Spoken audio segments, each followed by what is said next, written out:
Beberapa waktu lalu, gue baru aja ketemu video satu ini nih di LinkedIn. Jadi ini tuh adalah satu iklan asuransi Thailand yang dikemas dengan a very simple yet a very strong ต่อให้ message. คุณคิดว่าจะไม่สวย แต่เมื่อความสวยเกิดขึ้น โทรหาเรา ฮัลโหล สวยแล้วครับ แล้วเราจะย้ายความสวย ให้คุณเอง And wow, untuk kesekian kalinya gue lagi-lagi cuma bisa ngebatin kayak gini. Wah, this is crazy. Buat ukuran iklan, durasinya tuh ya panjang, sekitar 2 menitan gitu kan. Tapi ya buat gue ini tuh ngehook banget buat ditonton sampai habis dan sekalipun ini iklan, ya tetap menarik gitu. Masalahnya yang cukup sering bikin gue bertanya-tanya adalah, kalau iklan Thailand nyaris bisa selalu kayak gini, kenapa iklan kita dikit banget sih yang bisa kayak gitu juga? Oke, selamat datang di bahasan soal behind the magic-nya iklan-iklan Thailand. Banyak orang yang selama ini bilang kalau kekuatan iklan Thailand itu terletak pada aspek storytelling-nya aja. Well, 100% I agree. Soalnya nggak cuma iklan tadi, hampir semua iklan mereka yang pernah gue tonton, ceritanya itu ya emang selalu kuat. Kadang absurd, kadang mind-blowing, kadang kocak, horor, tapi satu yang pasti, semua selalu meaningful, menyentuh, dan bikin orang betah buat tonton sampai habis. But, izinin gue buat ajak lo mikir dikit kali ya. Kalau emang storytelling doang nih yang bikin iklan mereka berhasil, kenapa banyak iklan dari negara lain termasuk iklan dari negara kita sendiri yang justru masih sering failed buat ngehook? Padahal soal storytelling sendiri, kita kan nggak kalah jago ya. Gini deh, lo mau ngomongin apa? FTV, laku. Sinetron azab, laku juga. Sinetron beribu-ribu episode, laku. Drama seleb juga laku, orang-orang yang curhat di TikTok juga selalu laku dan selalu ngundang reaksi warganet. Tapi kalau udah soal iklan, kenapa malah iklan kita tuh kebanyakan di skip sih? Like seriously, what are we missing sebetulnya? Faktanya, storytelling teknik di dalam produksi iklan Thailand itu emang bukan sembarang teknik. Bukan cuma yang penting mind-blowing atau yang penting ngacak-ngacak emosi penontonnya aja. Tapi ya lebih dari itu. Misal, di balik satu iklan keren yang endingnya jualan asuransi, ada banyak layer yang emang mereka pikirin mateng-mateng. Dan first, mari kita mulai dari aspek ini.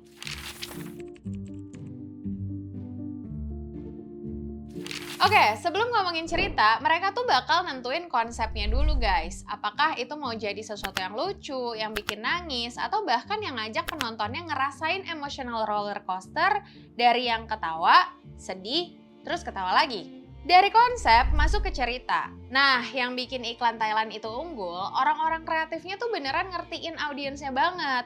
So, ceritanya juga nggak pernah asal-asalan. Mereka paham banget tuh sama budaya warganya, value dan culture di sana, kebiasaan sekecil apapun di sana, terus mereka juga ngerti jokes lokal, mereka juga paham dan peka banget sama kejadian sehari-hari. Ya, therefore mereka jadinya juga ngerti banget soal apa yang bisa bikin penontonnya baper atau ketawa ngakak. Here, kuncinya ada 2, emotional understanding and relatability.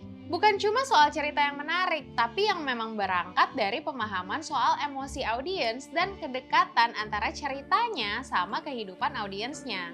Dan faktanya, ini bukan sembarang strategi ya. Kata Nielsen, iklan yang bisa menyentuh emosi audiens itu emang berdampak pada peningkatan sales sampai 23%. Makanya, jangan salahin orang kalau nonton iklan Thailand tuh bisa sampai nangis dulu baru sadar, oh ternyata ini video jualan ya.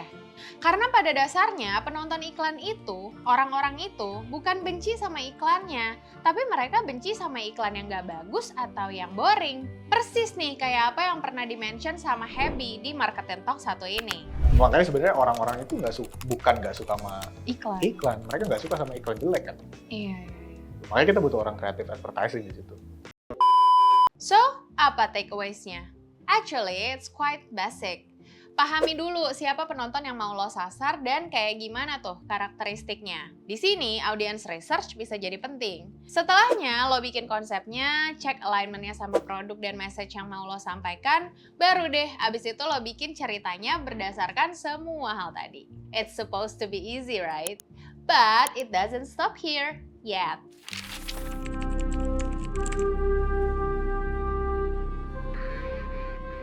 Hal lain yang bikin iklan Thailand itu beda kelas, eksplorasi kreatif mereka tuh no chill guys. Mereka nggak pernah main aman alias selalu berani ambil creative risk. Mereka nggak pernah takut bikin iklan absurd, lebay, atau iklan yang harus bikin penontonnya mikir keras dulu baru ngerti. Dan hasilnya, iklan Thailand selalu diomongin, bahkan jadi sesuatu yang emang memorable. And speaking of this creative aspect, ini pun sejalan banget sama salah satu penelitian Nielsen yang nemuin kalau kreativitas adalah faktor terpenting dalam sebuah ads.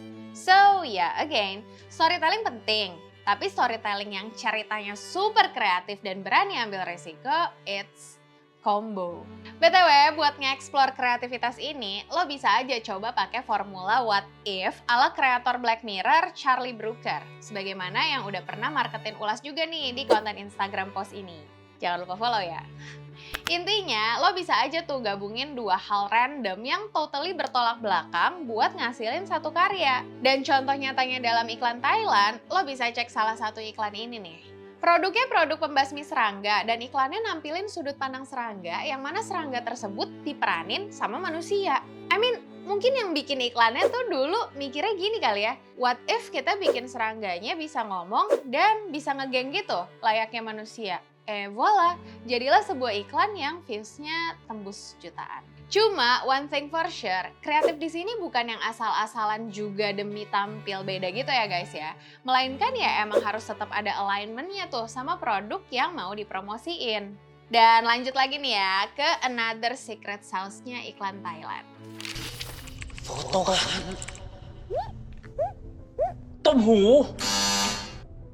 Yap, humor. Tapi humor bukan sembarang humor receh, melainkan yang smart, absurd, kadang slapstick, satir, tapi tetap berakar dari konteks lokalnya mereka. Lagi-lagi, teori ini divalidasi langsung nih sama Nielsen. Cuma ingat, humornya bukan yang sekedar lucu ya, tapi harus nyambung juga tuh sama budaya lokal target audience. Jadi emang humornya pun bakalan beneran ngena. Well, sampai di sini apakah lo masih mengira kalau storytelling adalah satu-satunya kunci? The answer is no, not at all. Soalnya mereka juga punya kekuatan lain nih.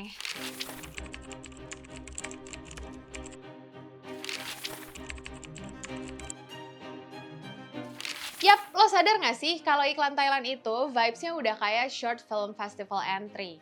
Mereka seolah-olah nggak pernah nge-treat iklan sebagai jualan 1 menit, tapi justru sebagai mini cinema experience. Kamera geraknya halus banget, framingnya cinematic, lightingnya sendiri juga mendukung mood dari tiap scene. Udah gitu, komposisi visualnya juga pas banget. Misal, kayak di iklan yang gue share di awal tadi tuh ya, di bagian-bagian yang emosional, mereka bakal milih nampilin close-up shot. Ini teknis sih, tapi ya penting. And ya, again, production value matters. Iklan Thailand itu jago banget nyusun dinamika dan ngejagain pacingnya. Mereka nggak cuma berani ngasih jeda panjang, tapi juga awkward silence buat negesin efek dramatis atau efek komedi dari iklannya. Intinya, they understand this aspect very well, sampai-sampai ya orang tuh jadi beneran penasaran gitu loh buat nungguin kelanjutannya. Dan hal ini sendiri ada penelitiannya ya guys. Menurut pakar film satu ini, yang emang sering mengulas pentingnya ritme dalam film, pacing atau ritme bercerita itu emang sebegitu ngaruhnya sih ke mood penonton. Misal, kalau lo nonton full versionnya iklan satu ini, di dalamnya tuh ada banyak banget jeda. But then, it isn't draggy at all. So, one thing to remember, nggak semua iklan harus fast cut, high energy, penuh teks. Kadang yang pelan itu ketika dikemas dengan pas, justru malah bisa bikin orang stay.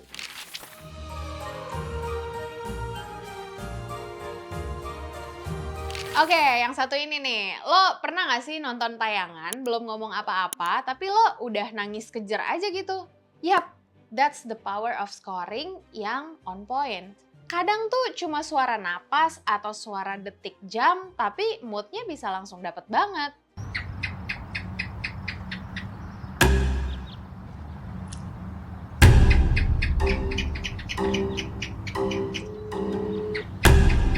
พี่จุ๊บที่ผมทำประกันวันนั้นน่ะ Nah, buat bikin iklan kayak gini, lo mungkin gak harus sampai hire sound director sih. Ya, tapi boleh aja kalau ada budgetnya. Cuma lebih ke lo seniat apa sih buat mikirin teknis produksi sampai ke detail sekecil ini. มีอะไรว่าไป พ่อปู่ครับ ดวงปีนี้ผมจะเป็นไงบ้างครับ Nextnya, iklan Thailand itu guys ya, jarang banget pakai muka-muka perfect kayak model iklan skincare. Tapi justru itu poinnya. Mereka milih aktor yang ngewakilin hidup orang-orang dan yang bikin mikir, gila sih ini gue banget ya. Aktingnya nggak lebay, nggak ala-ala drama FTV. Tapi ya itu, ekspresinya relate banget. ไอ้ขี้ขโมยไหนดูสิเอาอะไรไปออกมานี่ถามว่าเอาไปทำอะไรเอาไปให้แม่ Nah, ini nih, satu hal lain yang bikin iklan Thailand makin bikin lo bertahan nonton itu adalah karena latar tempat yang mereka pakai. Bukan soal estetik atau enggak nih, tapi soal relatability lagi. Kadang tuh ya iklannya cuma ngambil set di warung, di rumah biasa, di kontrakan atau di kantor. Tapi vibes-nya ya real banget. Dan sinematografinya pun tetap diperhatiin. Jadilah hasilnya bisa gokil banget. And last but not least,